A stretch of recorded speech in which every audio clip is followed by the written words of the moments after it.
বিসমিল্লাহির রহমানির রহিম। বন্ধুরা, আপনারা কেমন আছেন? সবাই আশা করি সবাই ভালো আছেন। আমি থেকে আজকে এমন একটা বিষয় নিয়ে আপনাদের সামনে হাজির হয়েছি, যে বিষয়টা আমাদের দৈনন্দিন জীবনের সাথে অঙ্গভঙ্গিভাবে জড়িত। আমরা উপলব্ধি করতেও পারি, কেউ কেউ হয়তো কেউ কেউ উপলব্ধি করি, কেউ কেউ করি না। তো যাই হোক, বিষয়টা হচ্ছে কথা নিয়ে।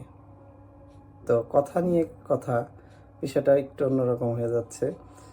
তো অন্যরকম হলেও বিষয়টা খুবই গুরুত্বপূর্ণ একটা ব্যাপার। সেটা হচ্ছে, দেখেন, আমরা দৈনন্দিন জীবনে বিভিন্ন বিষয় নিয়ে প্রয়োজনে অপ্রয়োজনে ভালো কথা মন্দ কথা বিভিন্ন রকম কথা বলি, একে অপরের সাথে কথা শেয়ার করি এবং চেষ্টা করি যে নিজেদের মনের ভাব প্রকাশ করার জন্যে বিভিন্নভাবে, কেউ শুদ্ধভাবে কেউ অশুদ্ধভাবে।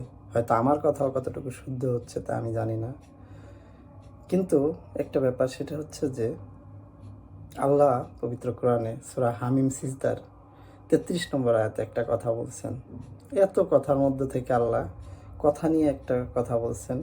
কথায় কে উত্তম ওই ব্যক্তি অপেক্ষা যে আল্লাহর প্রতি মানুষকে আহ্বান করে, সৎকর্ম করে এবং বলে আমি তো অনুগতদের অন্তর্ভুক্ত।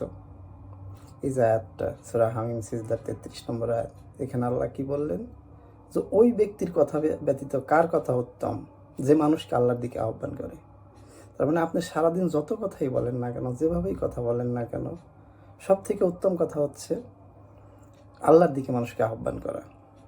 তো সারাদিনের কথার মধ্যে যদি আপনার এই বিষয়ে কোনো একটা কথাও না থাকে, তাহলে আপনি কিন্তু সারাদিনে কোনো উত্তম কথা বললেন না। যদি আপনার লক্ষ্য উদ্দেশ্য কর্মকাণ্ড কোনো কিছুতেই যদি আল্লাহ না থাকেন, কর্মস্থলে যাচ্ছেন, তো সেইখানে যাওয়ার সময় যাওয়া আসায় প্রত্যেকটা ক্ষেত্রে আপনার যদি উদ্দেশ্য কোনো না কোনোভাবে এবং কথাবার্তা কাজকর্মে কোনো না কোনোভাবে যদি আল্লাহ জড়িত না থাকেন, তাহলে বিষয়টা কতটা নিন্দনীয়। তো এটাই যেটা ব্যাপার, সেটা হচ্ছে যে আমরা দৈনন্দিন জীবনে চেষ্টা করব যেন মানুষকে আল্লাহর দিকে আহ্বান করি এবং আল্লাহর কথা মানুষকে বলি। কারণ যে আল্লাহ আমাদেরকে সৃষ্টি করছেন, যে আল্লাহর দিকে আমরা পরবর্তীতে জীবন শেষে তার কাছেই ফিরে যাব, সে আল্লাহকে নিয়ে আমাদের কথা বলা উচিত। এজন্য আল্লাহ বলছেন কথায় কি উত্তম ওই ব্যক্তি অপেক্ষা যে মানুষকে আল্লাহর দিকে আহ্বান করে। তো বন্ধুরা, আজকে এটুকুই থাকলো। পরবর্তীতে আবারও দেখা হবে, আবার অন্য কোনো বিষয় নিয়ে। জি, ধন্যবাদ।